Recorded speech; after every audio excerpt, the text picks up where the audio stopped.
What's going on, everybody? And we are logging on to episode 130 of the podcast. Another milestone reached, making it to 130. Very happy about that. And I wouldn't rather celebrate this episode with a very special guest. She is Miss El Salvador 2016. She is Miss Universe El Salvador 2019. Zuleika Soler. Very nice to have you on the podcast. How are you? How's your summer been treating you so far? I'm pretty good. My summer has been pretty okay. I work a lot, so I don't really I haven't really been able to enjoy it as much just yet. And just today I was thinking, I was like, wow, I need a vacation. Like I haven't had one in such a long time. But so far so good. I love the summer. I love the heat. I hate the cold. So summer is like my time. That's your thing right there. Well, and the summer just began too. So, Yeah. there's plenty of time. I just got back from a vacation after, I don't even know how many years it's been since I've been on vacation, and it was well needed. So definitely set up a trip somewhere. I think it'll be worth it. Well, So I was like, wow, I had vacation in months, and I'm thinking that's like forever ago, and you just said years, so yeah. that makes me feel a little bit better. So we're gonna get right into it. Like my introduction stated, you are Miss El Salvador 2019, and on top of that, Miss Universe El Salvador 2019. So I really wanted to ask a general question at first, especially for the viewers that might not even know necessarily what that is. So for the viewers that don't know, what is Miss Universe? What is Miss El Salvador? And yeah, you could just go from there. Yeah, so Miss Universe is basically a beauty pageant. And what it is all these girls come from all around the world and they represent their home country. And it's not just what you see on TV in terms of a woman walking in a dress or in swimsuit and just taking pictures. It's a lot more than that because each representative has they're using this platform to basically communicate what they represent or just use it to say, like, how do I make this sound better? Basically using that platform to send a message of something that's important to them. So like you were saying, it's about sending a message. It's about something that to reach an audience about something you're passionate about, I would say. Something like that, right?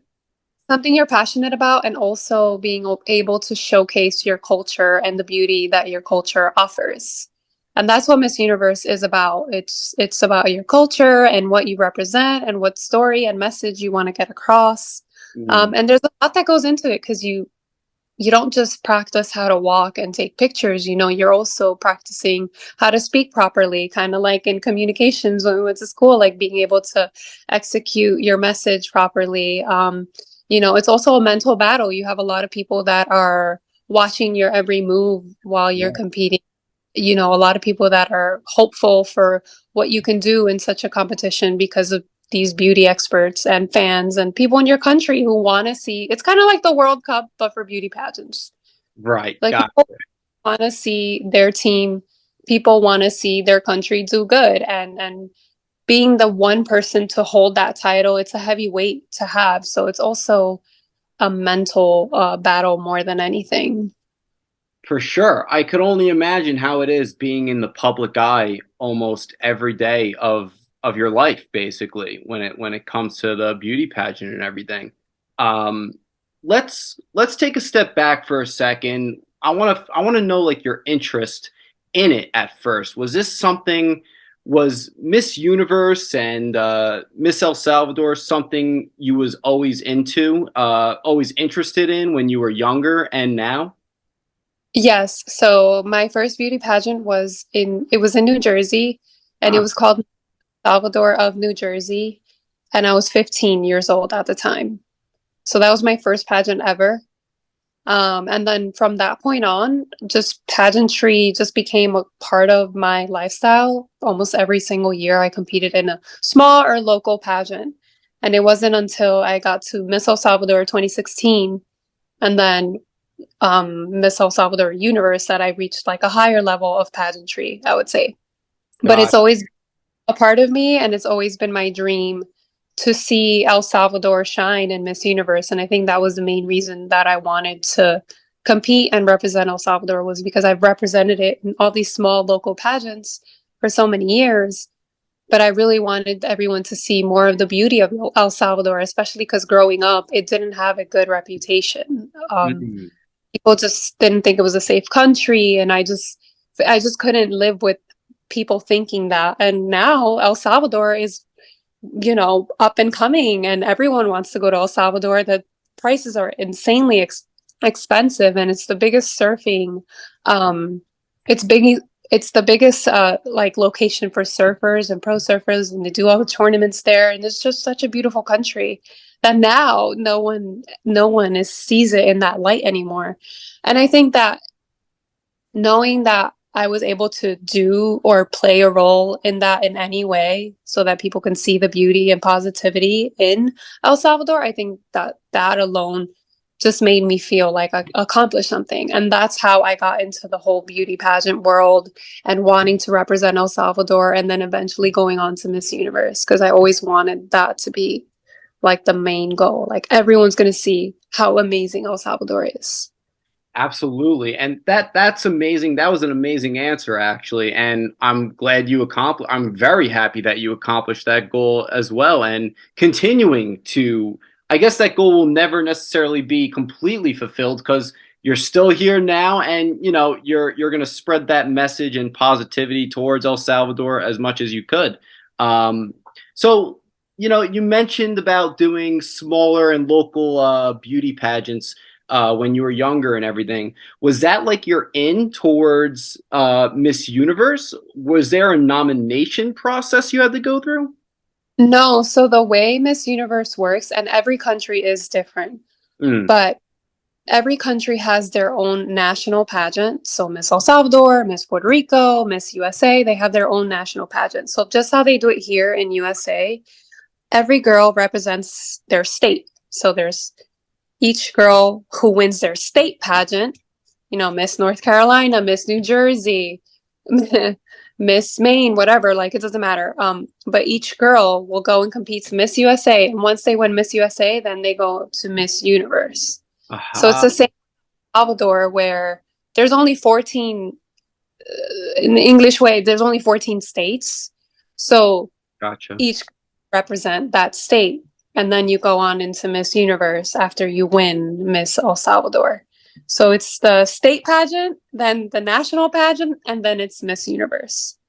So you really worked your way up the ladder with this, and all the hard work and everything like that. And I'm assuming winning Miss New Jersey and then Miss USA and going that way. So I didn't do Miss USA. I did Miss El Salvador because Ah, it's by, so even though I did compete in Miss New Jersey at some point in my life, but that's separate from Miss El Salvador. I know it's confusing, and I'm trying not to confuse you. it's fine. Um, I'm sorry for the dumb questions, honestly. no, I have but good questions because most people don't know. right. So it you really have to like break it down. But um, I wanted to represent El Salvador, and I have dual citizenship. So I found out about the national pageant in El Salvador first. And I reached out to people who live in El Salvador who have competed in the national pageant and to the organization itself, which is called Miss El Salvador in El Salvador. Hmm. And that's how I found out about the castings and going through the process and, you know, being dual citizenship. How does that work? Am I still able to? Um, and that's pretty much how I just kind of, you just got to knock doors. I was knocking everybody's door, asking questions You don't know which until, ones are going to open. until I got into the casting. And then I said, that's it. I'm moving to El Salvador and I'm following my dreams.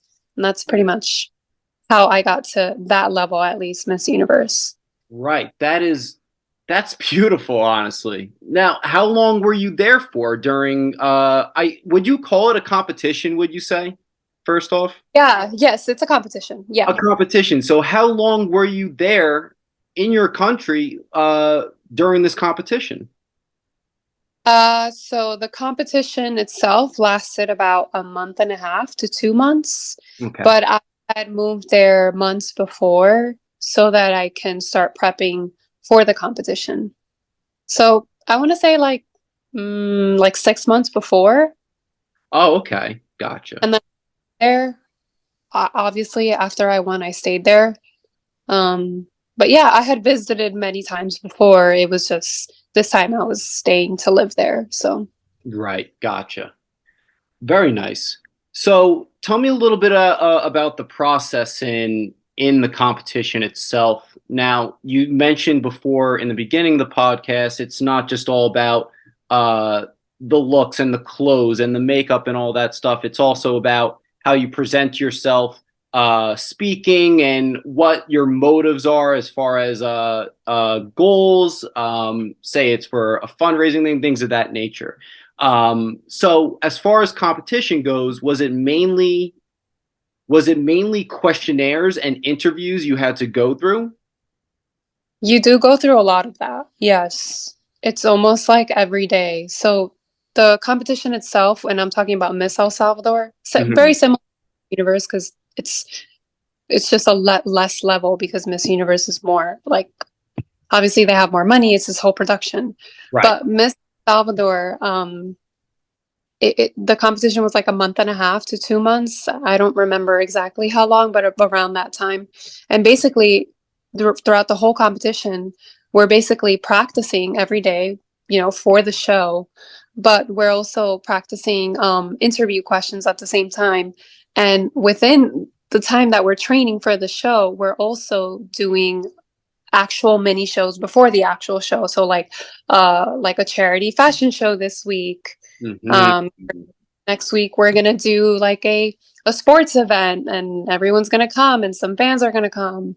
And then this week we're gonna do this. So there was always a different event like every other week, or this week we're gonna do official headshots and this week we're gonna do that. So every week it was leading up to the competition, but there was also little events that people were able to come to and that we would be a part of. And in those events, whether it was like the sports event or the charity fashion shows that we did, we got asked a lot of questions, or there was, media people asking us all individual questions. And that's kind of the way that they start to get to learn you the most, which is throughout the Absolutely. competition process. And then at the end of the competition, you have two shows basically, the preliminary and then the final. The preliminary is where they actually judge you. This is where you walk in swim, you walk in nightgown, and then after you do that, then they do a private interview with you. And then that's how the judges start to select, okay, these are my top five. And Mm. then on the final night, there is no like you do the walks, you do the show, but it's not as much as the preliminary. All it is like, okay, this is who our top five is. Now the top five will actually compete. Gotcha. Why in Universe, what you see on air, and if you've ever seen a Miss Universe competition on TV, Mhm. when you see hundreds of girls on stage, they only Right. call 20 because that's what the final show is. Just okay, they've already seen what they needed to see. These are the top 10, the top 5, and then that's when the competition starts. Wow. It's a very strict process it seems to be to Yeah. even start competing. That's incredible. What would you say throughout all of it, before the competition started with the interviews and everything to the actual main interview and the walks and everything like that? What would you say was the hardest part for you, or the most challenging part, I should say, for you, as far as the competition and before then? For Miss Universe, Yes, or for both. um, I think for me the biggest challenge was mentally. I don't think I was okay. Mm, Um, I didn't think that the amount of pressure.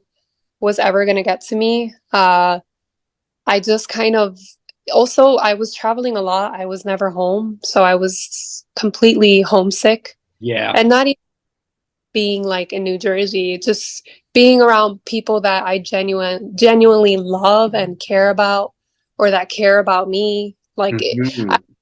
around people in that industry often that I didn't know or that I just met, or a photographer or a sponsor, and it's just people that didn't feel like home to me, Right. and that are constantly telling you what you should wear, what you should do, you should have done this is how you look the best. And since I was mentally not okay and battling with that, I also kind of gave into what everybody was asking of me. So if they told me you need to wear your hair like this, I was like, oh, they're right, I guess I should. And I think I ended up losing myself because I was trying to please everyone so much that I never actually did what I wanted to do. Right. Ne- Right. I never wore what I wanted to wear. I never wore my hair how I wanted to do. I never did my makeup the way I wanted to because I thought I needed to fit the title and please everyone. And if there's one thing that was the hardest, I would have to say that for sure. Like just mentally, I wasn't okay, and it was kind of like, I don't want to say careful what you wish for, but I just wasn't expecting to go through all that mentally. It was just rough, just Absolutely. really, really rough time for me. Even though it was exciting, but just was so hard on that.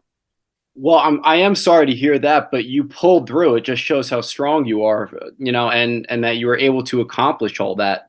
You know, I see it as like celebrity status almost when you join one of these things, and it's being in the public eye is hard, and having all these people suggesting, or maybe not even suggesting, telling you, like you said, the way to do your hair and everything like that.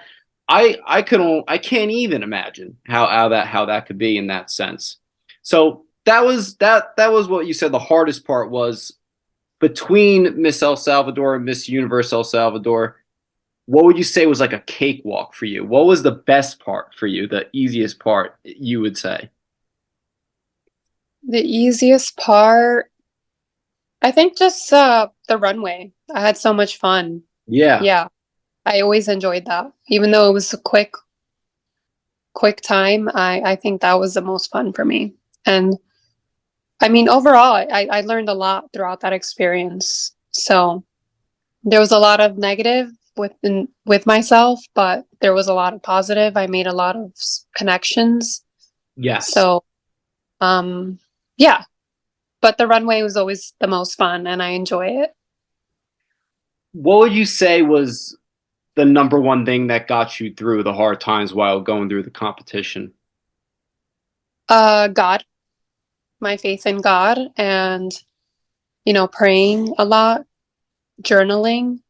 I got into journaling a lot, writing my thoughts out, praying, and just kind of falling back on the people that I love the most, like, my mom, my sister, the people that knew me for me.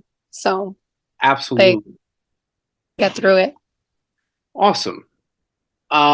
So how important you mentioned how the more important part really was how you answered and your mission and everything like that.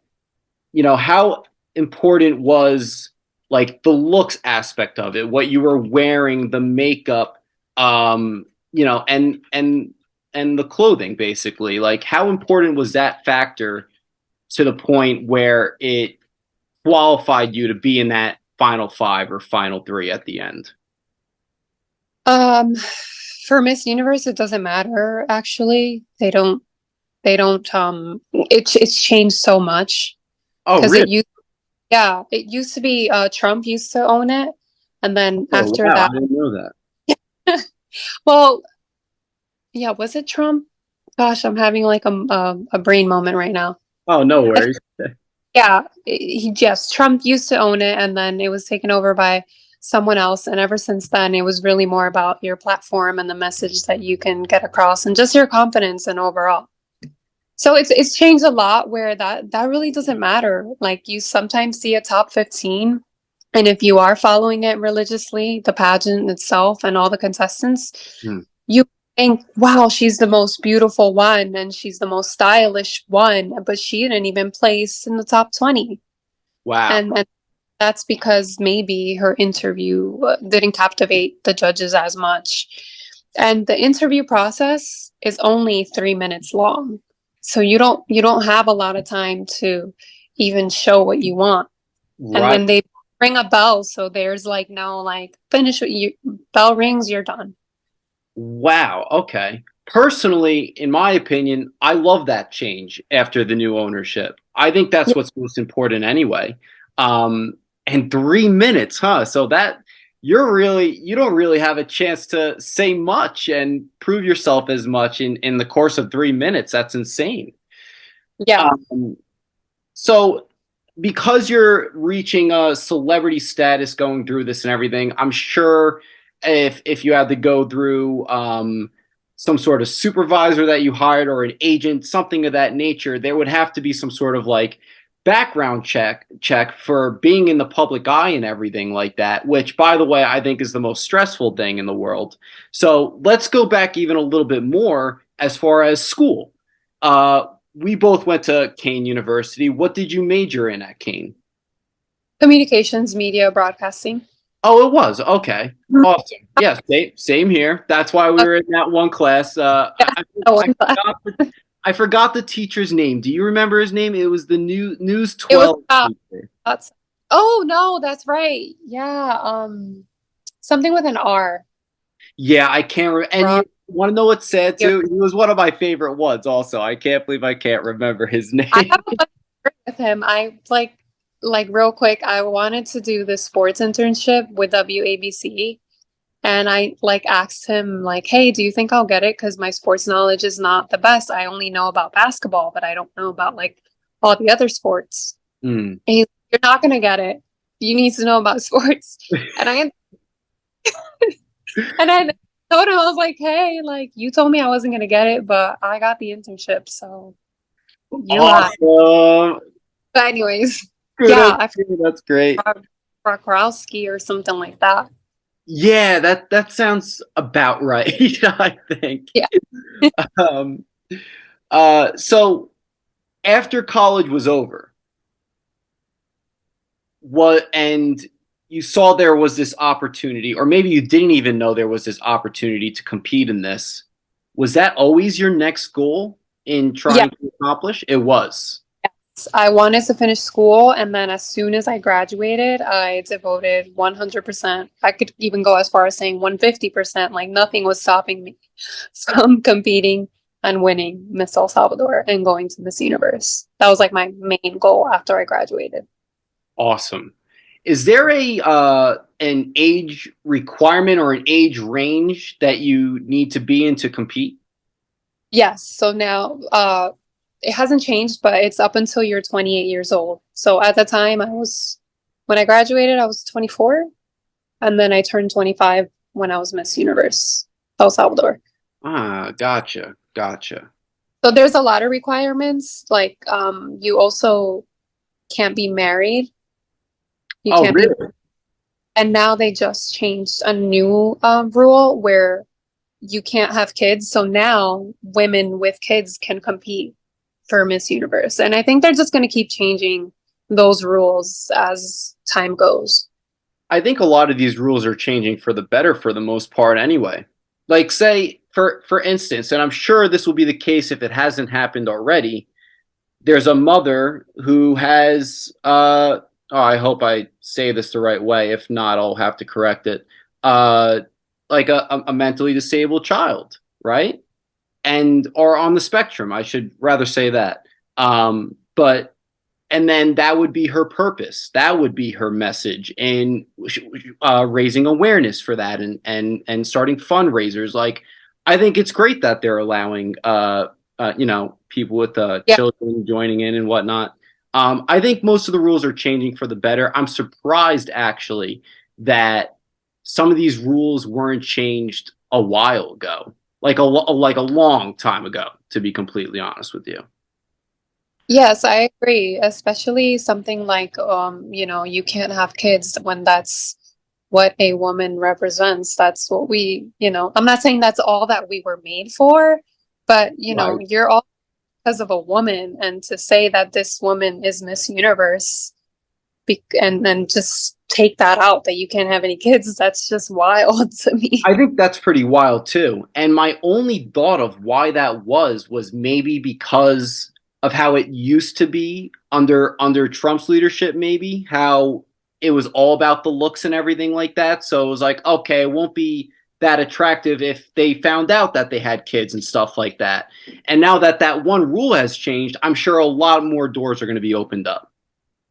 Yes, and on during Trump's leadership, it was really like, not to discredit any of the past beauty queens because they're all intelligent and beautiful, but it Mhm. was really your looks and your style was in the favor. Like that's what you always saw winning every time. So it's definitely changed. Now there's diversity. Now even height doesn't matter. Like you don't even have to be that tall anymore. So That's great. That's mhm. great. All right, we're about to be finishing up here, but I want to know a couple more things as far as what would you say, or yeah, what would you say were some of the great outcomes of winning this pageant, both pageants, um, and where do you see yourself in the future? What's next for you? I think the best outcome was the connections I made, Hmm. um, friendships that I still have till this day, like girls who are like my sisters.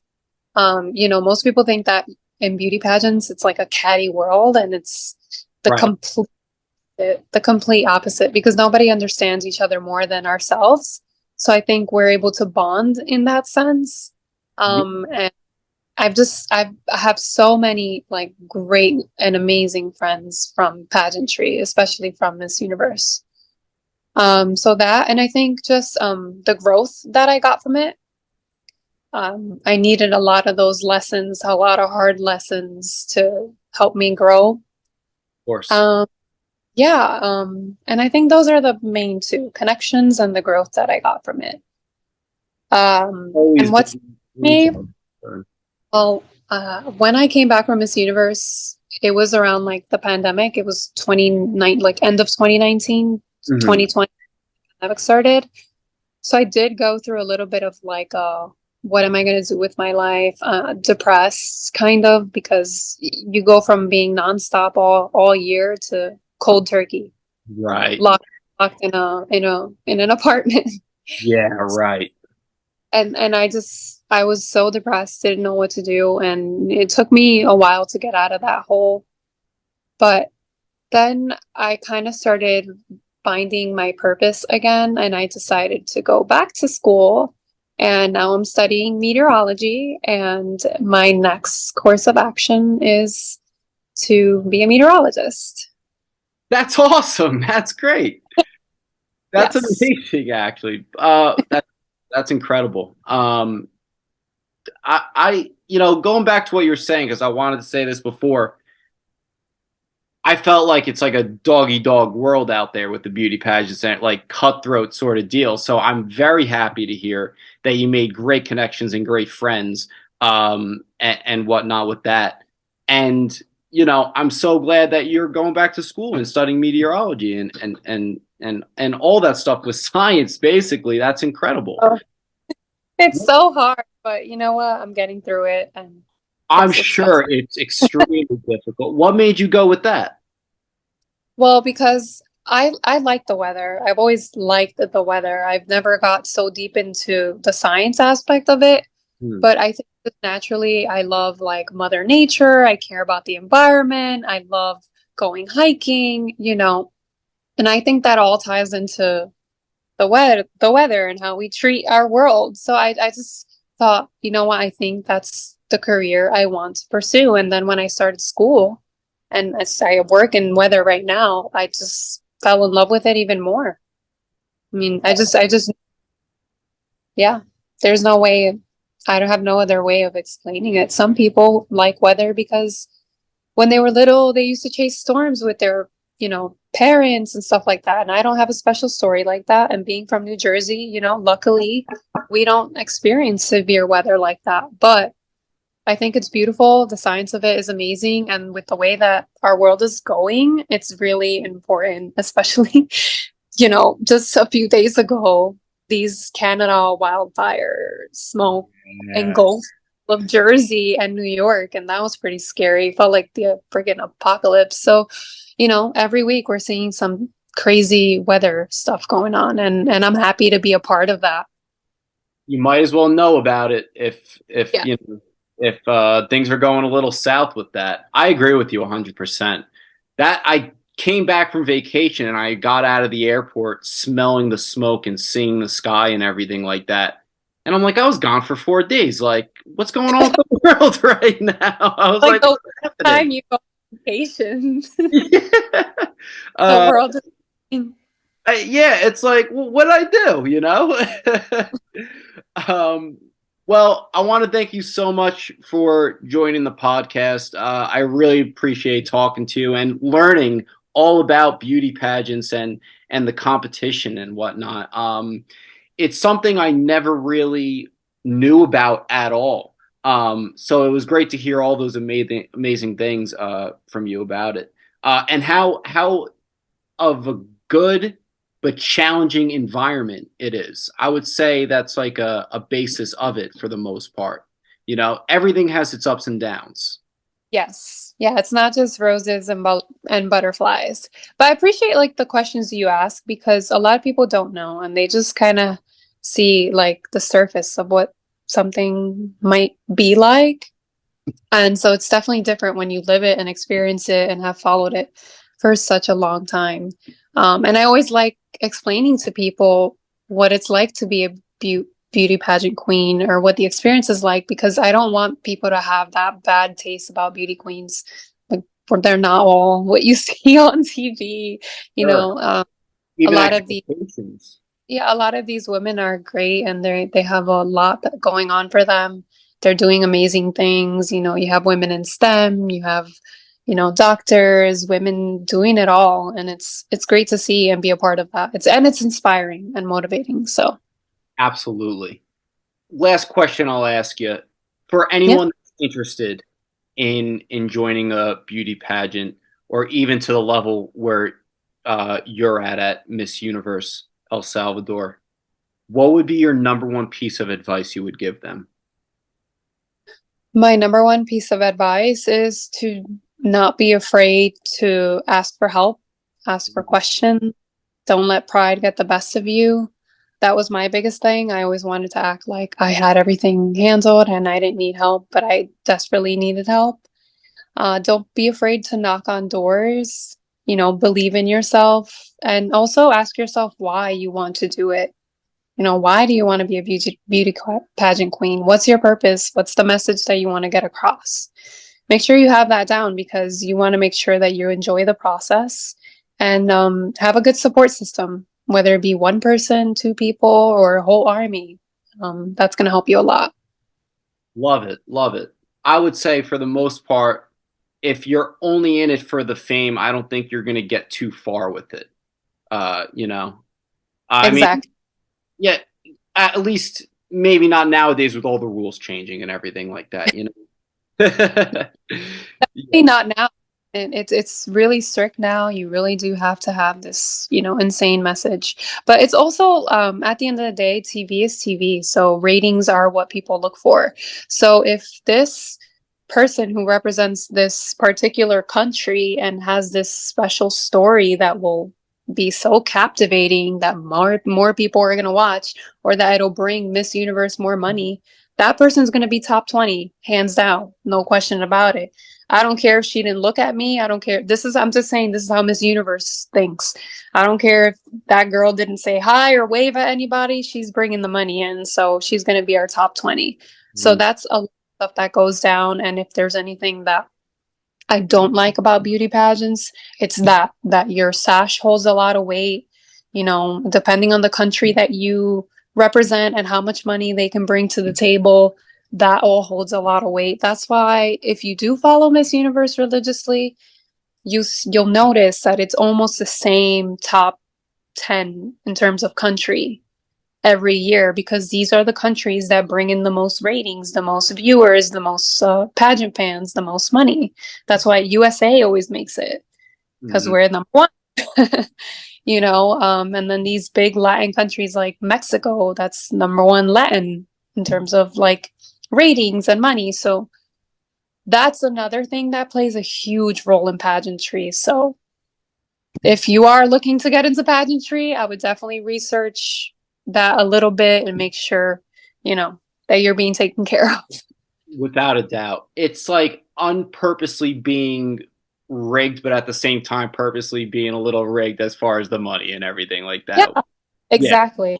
Don't get me wrong. Always that like one girl that does make it to the top because she was just so good and phenomenal. But right. Nine times out of 10, it's ratings and how are we, at the end of the day, it's a business. So how are we going to make our money back? What's gonna, be most beneficial to us? That's how they think. Without a doubt. Yeah. I want to leave it off with this last thing because I'm surprised I didn't ask you this earlier. Unless you did say it before. I don't know if you did. What was your message when going through all this? What was your purpose in doing all of this? Oh, yeah, you didn't ask me that. So I'm an artist. I paint, I draw, and that was my hobby. So I'm also a child of immigrants. So the year before I competed in Miss El Salvador, I was a volunteer teaching artist for kids who were immigrants or kids in the US who didn't have parents. Or orphanages. I'm sorry if I'm saying that wrong. Well, you're right. Basically, I taught them art, and my way of teaching them art was to help and motivate them, with their self-confidence, with their self-esteem, and just kind of just have and host these classes for them to make them feel good. And it wasn't just, mostly my classes were drawing, but it could be singing, it could be dancing, it could be acting, because art is not just drawing. There's so many different types of forms. So my message was basically through art, showcasing that art can do wonderful and wild things if you open up your creativity. And that was my message going into Miss Universe. I love that message because art and creativity, and like you said, art has many different forms. It's just a way to express yourself. It's a way to make you feel good. So that's incredible. I love that message. Yeah, of course. Once again, I want to thank you for joining the podcast. If you would like, you could let the audience know where they could find you on social media, or anything else you would like to shout out as well. Yeah, so social media, Instagram, TikTok, kind of, not really. I kind of use it, kind of not, but it's basically my full name.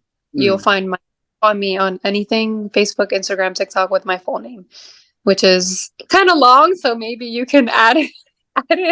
No worries. I'll have it on screen and then I'll add it in the description below. Zuleika Soler, and that's how I am on any social media platform. Perfect. Beautiful. Alrighty.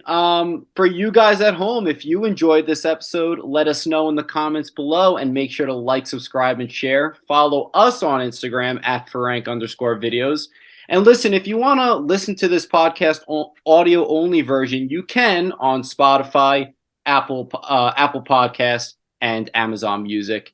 And with all that being said, have a wonderful day and peace out. Got another question for you as far as the music videos too. You got 3 of them out on your YouTube. Yeah. Why those 3 songs did you choose for music videos? So, going back to Bizzle, because everything goes back to Bizzle. He produced the song called "Love You Leave You." The reason why we wanted to do a music video with that is like I just felt like the sound of that song is just like so good, and like you were saying before, like with the production and like the how like the quality of it is.